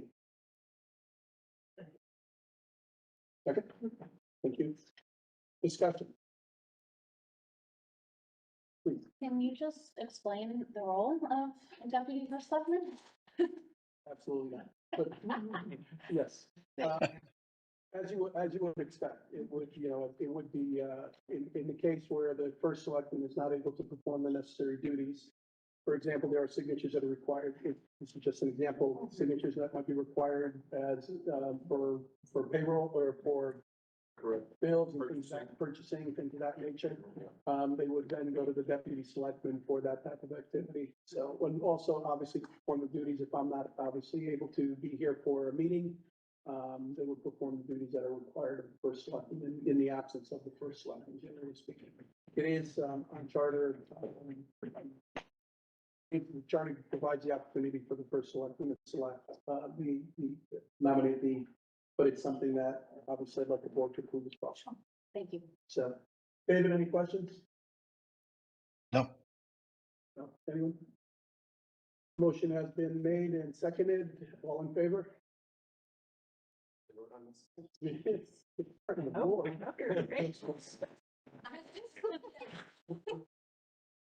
Thank you. No, you aren't. The next agenda item is the reappointment of town officials. So I'm gonna make that separately here. Now, in terms of town officials, these are the officials in the town, such as the enforcement officer. You'll hear the names of the different titles. And this is with the new administration. It's an action that needs to be taken to reappoint these folks to a new term so that we can move forward, so that they can move forward. I move to ratify and reappoint the following town officials to 2-year terms commencing January 1st, 2024. Enforcement Officer Christine Sullivan, Census Taker Stephanie Sierra Leglio, Citation Hearing Officers Robin Burke and B. Patrick Madden, Assistant Treasurer Josephine Soletto, Tree Warden Warren Connors, Deputy Tree Warden Adam Parsons, and to appoint Richard Blackwell as treasurer. Is there a second? Second. Thank you. Any discussion? Any? All in favor? Motion carries.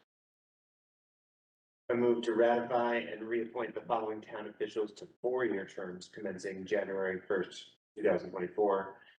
Tax Collector Patricia Crisco, Town Clerk Stephanie Sierra Leglio, Deputy Town Clerk Karen Burcham, Assistant Town Clerk Susan Casselot, Assistant Town Clerk Kim Rue. Is there a second? Second. Thank you. Discussion? All in favor? Vote. Thank you.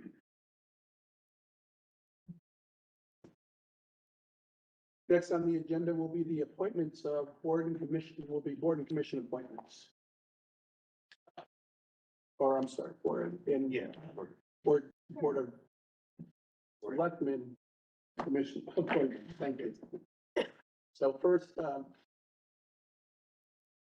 I'd like to make a motion that the personnel committee consists of Vika Cardozo, Sheila McCrevin, and Andrea Urbano. There's a second. Discussion. And if you don't want to do it, it's good Oh, time. what is the, can you tell me what it is? Personnel, Tony could probably. Sure. So whenever we have a personnel action involving full-time personnel, whether it's a hiring, whether it's a salary adjustment, whether it's a disciplinary action, those go for the personnel committee as to discuss before they come to this board. So it's basically for major personnel actions.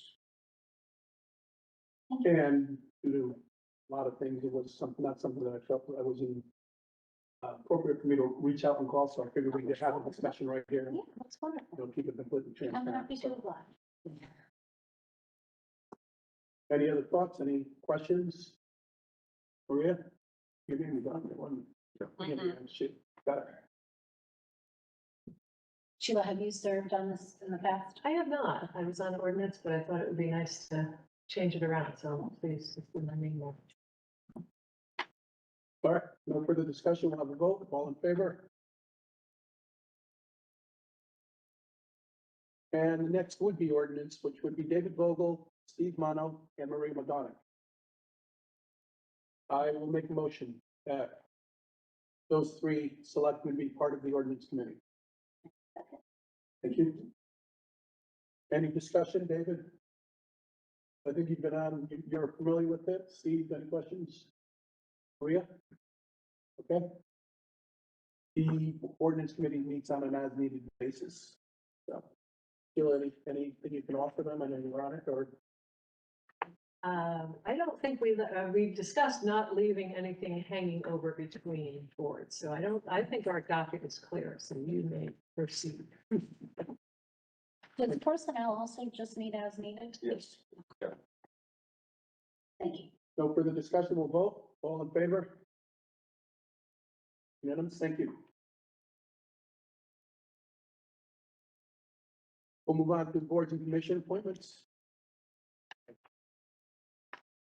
I would like to make a motion to appoint Lauren Francese to the Woodbridge Board of Education for a term commencing on January 1st, 2024 and ending on December 31st of 2025. Second. Any discussion?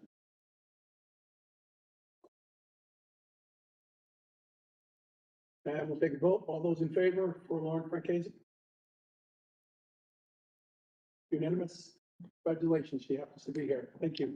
Great, thank you for your service. I would like to make a motion to appoint Robin Stewart to the Agriculture Commission for a term commencing on January 1, 2024 and ending on December 31st, 2025. I'll second that. Any questions?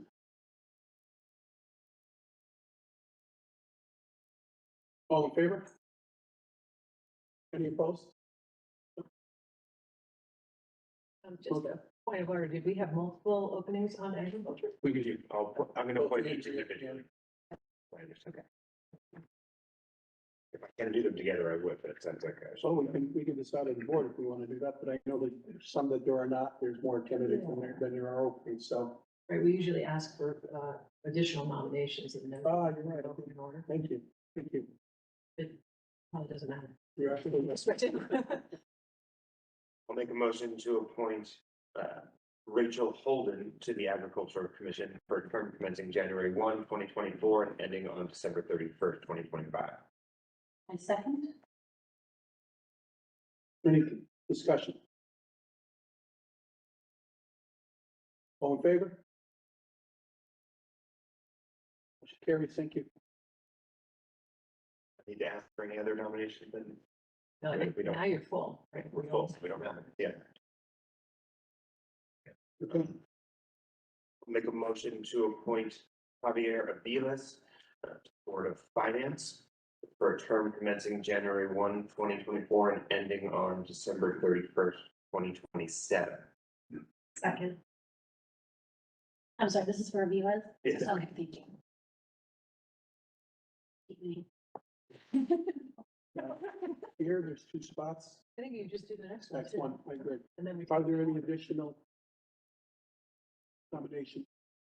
And yes, And I would like Please. to nominate Beth Huff for an opening that has become available on the Board of Finance for a term ending in 2026, 25. 25. I'll second. Are there any additional nominations? Seeing none, we'll take a vote. First on Javier Aviles, all in favor? Carries. For Beth Heller, all in favor? And it carries. I will make a motion to appoint Chris Westerfeld to the Board of Police Commissioners for a term commencing on January 1, 2024, and ending on December 31st, 2027. I'll second that. Are there any other nominations? Hearing none. We'll vote on Chris Westerfeld. Well, I'm sorry. Steve There's- Bencourt. There is, there's a nomination. There is one Yes. slot. Yes. Okay, yes. I'm So there sorry. is- that's quite all right. Okay. Still getting used to this. So yes, we would nominate Steve Bencourt. Second. Thank you. Okay. Are there any other nominations? Hearing none, take a vote. All those in favor of Chris Westerfeld? Oh, wait. I'm sorry. No, it's okay. Thank you. It's all those opposed? There's one slot, correct? There's just one. Yeah. Thank you. Motion carries. Board of, I'll make a motion to appoint. Thank you.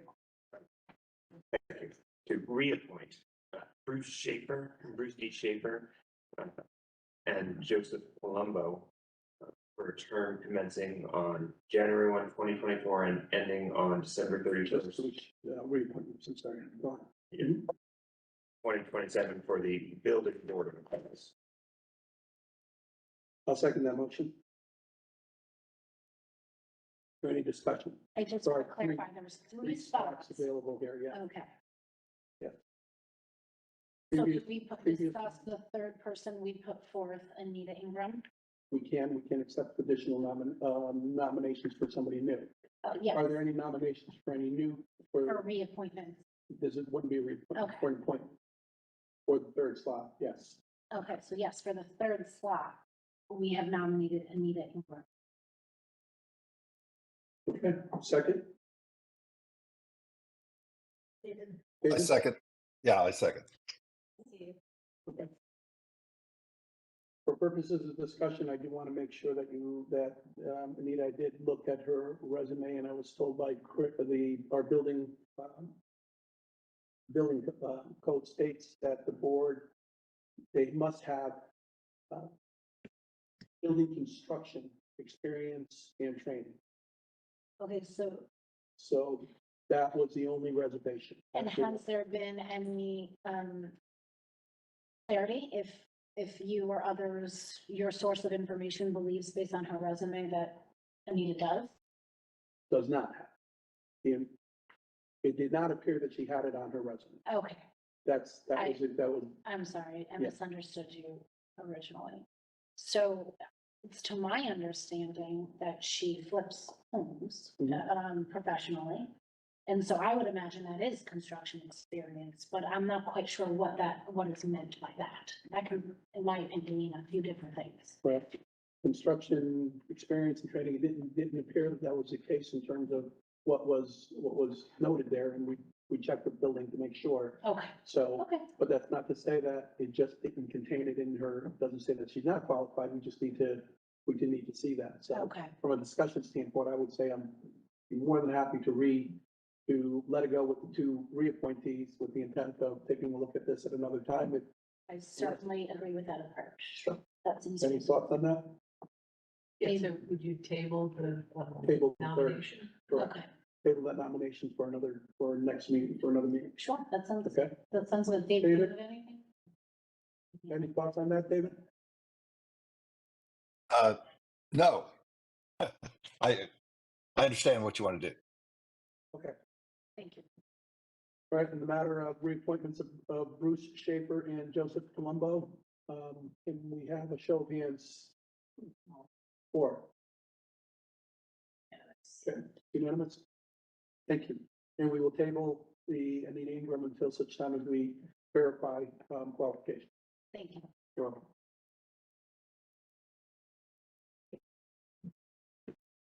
I'll make a motion to appoint Ben Carlson to the Conservation Commission for a term commencing January 1, 2024, and ending on December 31st, 2027. Okay. Are there any additional nominations Yes, Rachel, Guerra. for a term of January 1st, 2024 to December 31st, 2027? Correct. Okay. Any discussion on these? Or is there a second? There needs to be a Oh, I'm second. sorry, there needs to be a second, excuse me. Maria? I'll second. I second it. Thank you. For the purposes of those who may not realize, the resumes of these individuals was provided to the boards prior to the selection, so that's why it goes along like this, is because it has been looked at. So, all right.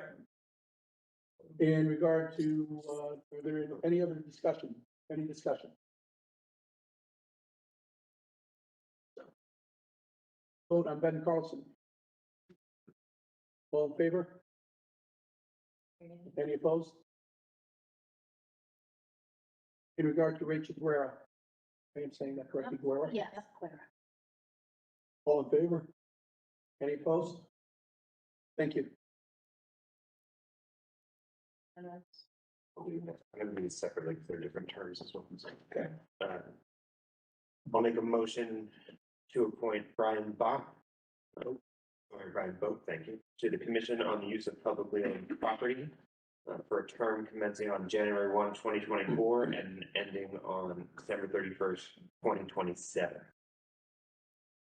I'll second that. Additional nominations? Yes, we have, oh, different term though? It's a different term. Yeah. Yeah. So you can pick.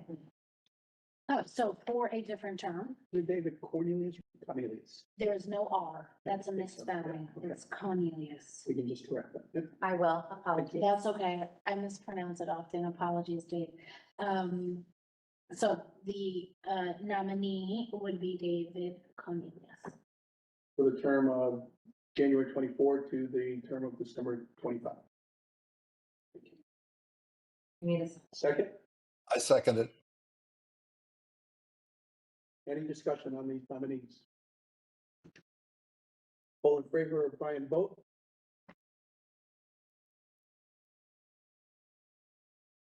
All in favor of Dave Cornelius? Motion's carried.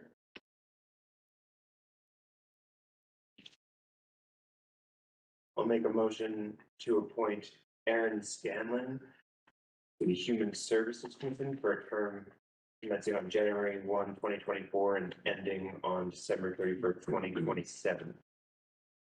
I'll second the motion. Additional nominations? Yes, we have put forth Dave Aversa for nomination, Is there a second? the same term. I would second that. Thank you. Discussions? Questions? I guess I would just like to discuss for these boards with only one opening and more than one nomination, for whoever's listening and cares. If I vote against anyone, it is not a personal belief that they do not meet the need or have the qualifications necessarily. I just want to acknowledge that just because there is a minimum representation required, doesn't mean we have to just meet the minimum. And I think we could make an effort to do more. So that's where that is coming from. I certainly appreciate that. Thank you. And I'd also add that I think we have. Yes, I agree, and I And appreciate we will that. continue. Thank you. Mika, if I may? Yeah, Dr. Aversa is expertise is actually in youth services as a psychologist in that arena. And that's an area that we have felt is perhaps under considered within human services, even though it falls into that umbrella. And so we would like to see more expertise in that area on this Human Services Commission. So that's one of the reasons that we felt he's a good candidate. Thank you. And I echo that, David, and looking at the qualifications, I will personally, from my perspective, say I wish there were 2 slots available. specifically because of the qualifications, and it would be very, very helpful. But I can say that having met and having spoken with and having seen the qualifications of Aaron Scanlon, it's what do we do here type of thing. So I'm hoping that Dr. Adversa will continue to be interested in the commission, and as Aaron and Dr. Adversa for that point. So I appreciate what you're saying, and thank you.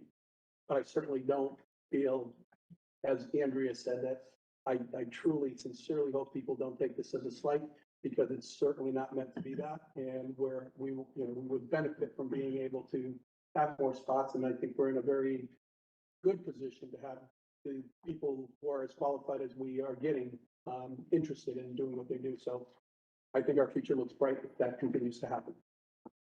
I agree, thank you. Any additional thoughts?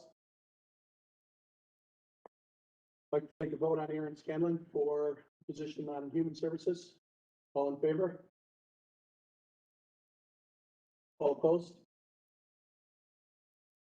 Motion carries. Thank you. Investment Committee. I'll make a motion to appoint Richard Blackwell, the investment committee and town treasurer as appointed for a term commencing January 1, 2024, ending December 31st, 2025. I don't know that I even need to second it, but I will second the motion. I believe that's an appointment as a result of his position. Right. So, right, so. I don't That's an think- automatic Right. appointment, yes. Right. And we need a Board of Selectmen appointment, and I'd like to nominate Steve Munno as our Board of Selectmen appointment to the Investment Committee. Is there a second? Second.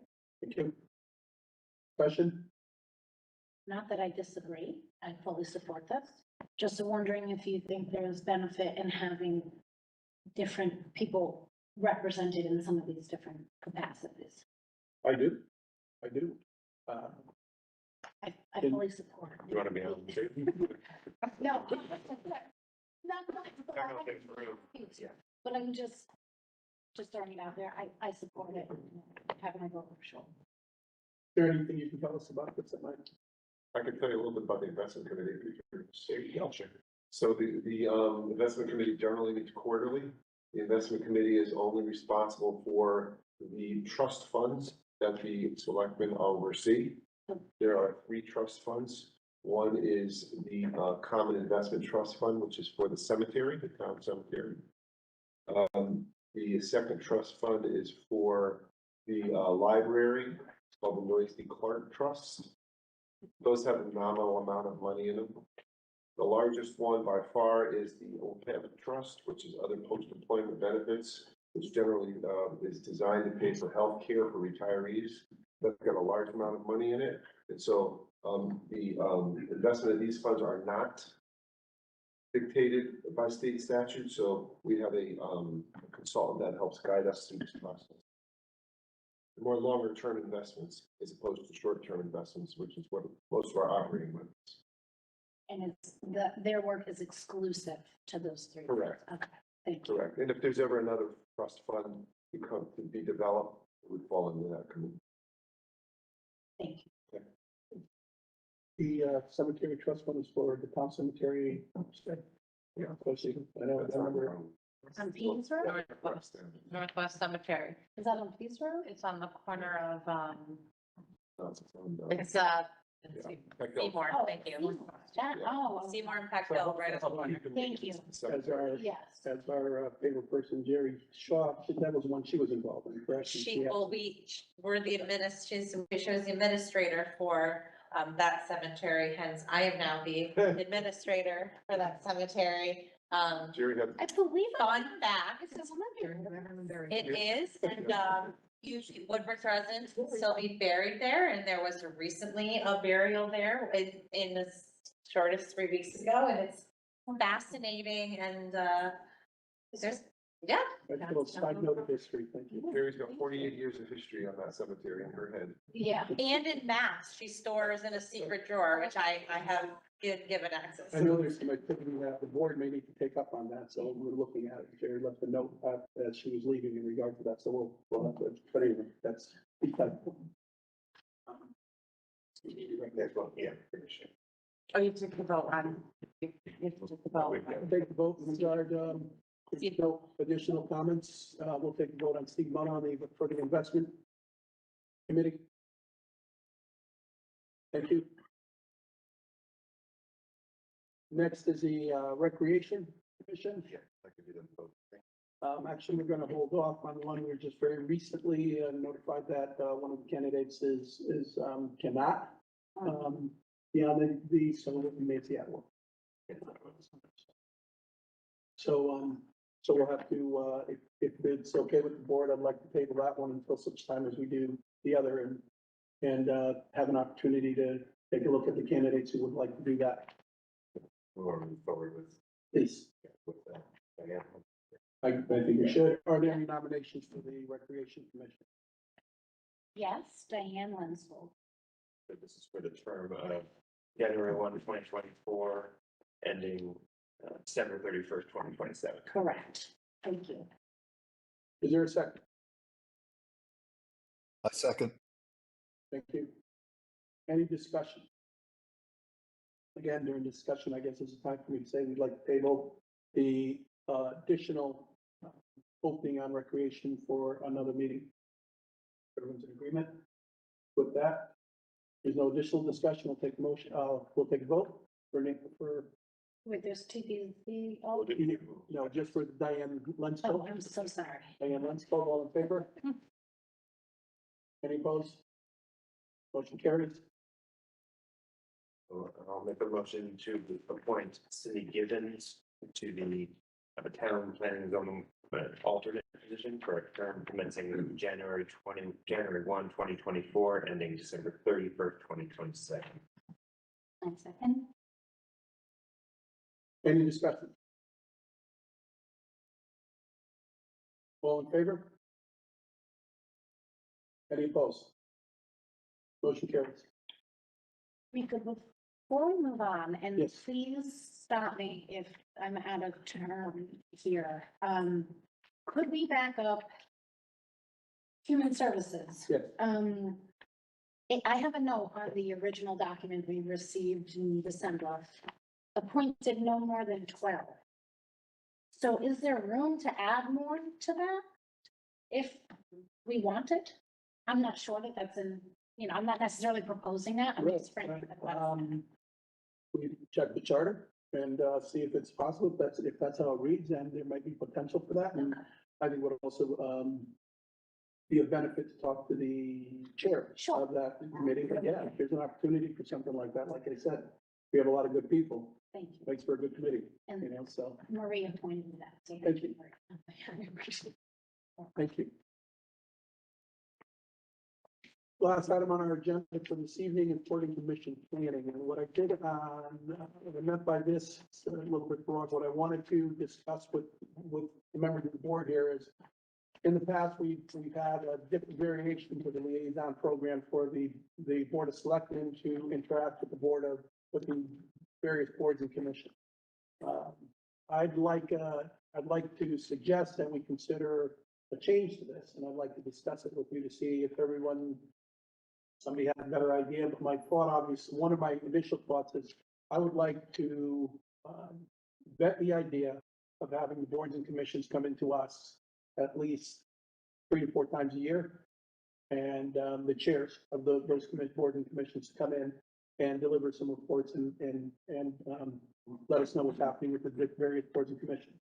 However, that said, I'd still like to see if there are members of our board of selectmen who would like to, who have an interest in any particular commission, excuse me, that would like to act as the point of contact with those commissions. And I say that specifically in the sense of delivering to attending at least meeting early on to extend to those commissions what our objectives are gonna be once we establish them, once we have an opportunity to review the strategic plan. And we have a sense for the direction that we wanna go, so that we can communicate to them what the overall plan is from a board of selectmen standpoint. And then when they come in, they can talk to us about how their actions are in support of what we're doing. So that's more or less the direction I'd like to go, and I'd like to leave it up to the board here to see if they feel that that's feasible, and also to see if, and we can finalize it next meeting, but if I'd like to present it today, so you can think about it, think of which boards or commissions you might be interested in. But I'd like there to be a solid collaboration, or at least an opportunity, so that they understand that they can come to us. All the boards and commissions can always don't come to the first selectman's office with questions or with issues, and in many cases, they shouldn't indeed do that. But what I really want to do is make sure we're communicating what our expectations is of, what our expectations are of them. And, so that obviously they have business that they conduct that is specific to their department or their board, but also in regards to how they fall in with our objectives. Thoughts?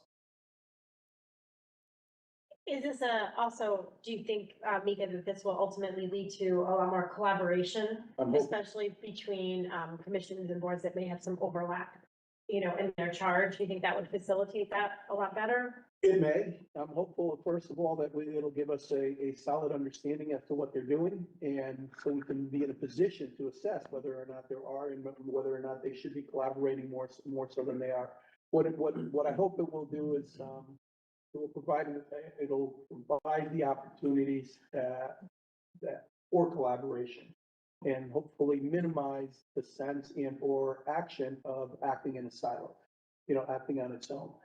So my thing is, I just really like for us to understand more as to what they're doing, and make sure that the boards and commissions, I've been on a number of boards and commissions, a lot of times we operate autonomously, taking care of the business of that particular department, without necessarily understanding what the implications are or what might be happening in other areas and from the town itself. Anyone else? I think this sounds like a very good idea. I know we are about, because of the change in our calendar, we're about to hear from many of the boards and commissions as they present their budgets, if they have a departmental budget. That being said, there are a few boards and commissions that don't have departmental budgets. They don't get an opportunity to come before us and have that check-in with us. So I do like this idea, and perhaps we prioritize both the standing committees and commissions that don't have a budget and won't be able to see us in January. But also, I think that the ad hocs would be especially important for the new Board of Selectmen to both hear from and reflect back to.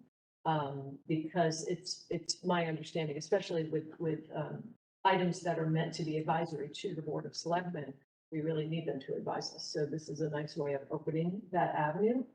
And I would just say that I'm particularly mindful that there was some discussion of our housing, the town's affordable housing plan, which was voted on by the Board of Selectmen. And so if there are any board and commissions that have suggestions for us, that I think would be a great topic to really hear from maybe multiple boards at once. But nice idea. Thank you. Anyone else? David? I saw Jerry, I don't know if Jerry was. Jerry, do you want to say something? Well, I was curious, so as we were getting ready for this meeting with commissions and committees and such, looking through the charter, there seemed to be a suggestion in there that the committees and commissions are meant to give a report, in writing to the Board of Selectmen each year. And I don't know if that's been happening through all the commissions and committees. So that's on the books now. So whether it's something we have been doing more recently or whether it's something we want to ask, it seems that, some key commissions we might want to ask to come in multiple times a year. Others might not need to come in multiple times a year, but at least having, a written report that might fit in with a consent agenda so that we can at least have something that's in the docket on the record that everyone can see to, that it's in writing.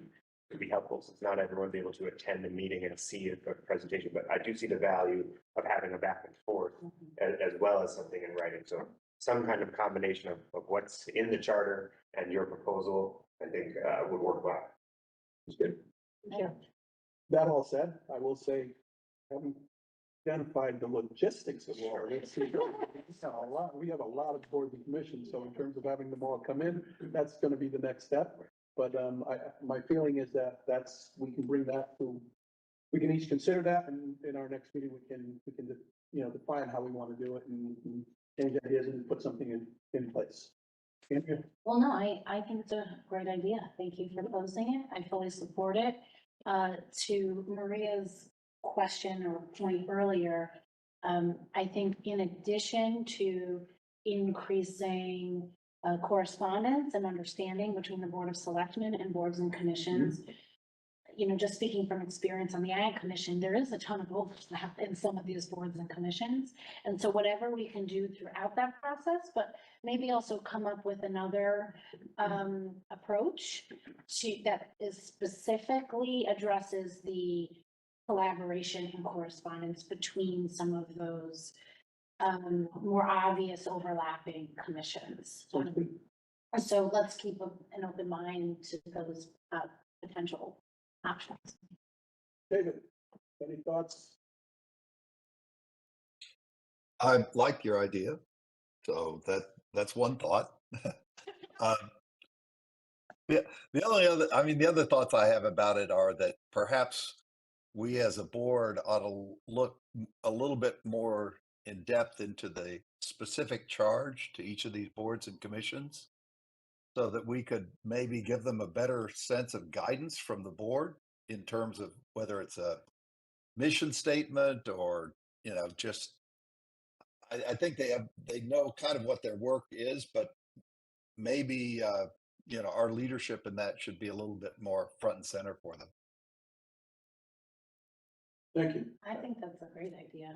David, I was going to add in there that the strategic planning committee did have a little piece of the strategic plan that said we should examine places where things overlap, where things might be brought together in collaborations, joint meetings, even consolidation. That's interesting.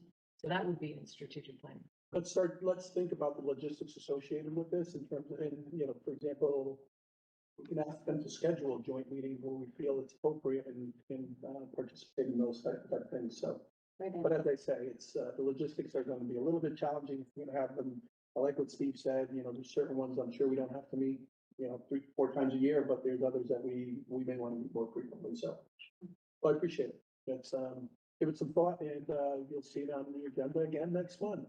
So we can get something done on it, all right? Because to that extent, could we also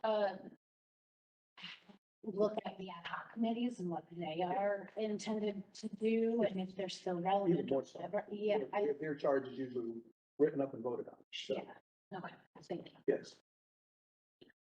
I was just going to also reiterate that I also like Steve's comment about having a written report summary in the agenda so that we could review it ahead of time and, you know, ask questions and have some dialogue during the meeting, but also for public record as well. We might go back in the past, I would say almost 2 years, of course, has been receiving intermittently throughout the year from different boards and commissions. I think they call them quarterly reports.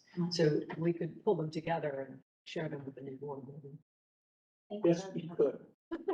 Sorry, I didn't mean to add to the list. And I just wanted to say thank you to everyone who put their name forward for a board and commission. I think it's incredibly, I think we're in a unique position and a fantastic position to have so many well-qualified residents that want to give of their time and volunteer and be active and engaged. And I think that's an incredible tribute to our town. Here, Here, here. I'd like to also thank all those appointed officials that are going to continue now that we've reappointed them. They're doing a fantastic job and I'm grateful for them. The staff has been, it's 8 days, but the staff has been fantastic. It's actually been 7. We had a holiday, didn't we? So anyway, but I agree. Thank you, Sheila, for mentioning that. All right, with that, I will take a motion to adjourn. Thank you. Thank you, everyone. I appreciate it. Thank you. I was accepting. So efficient.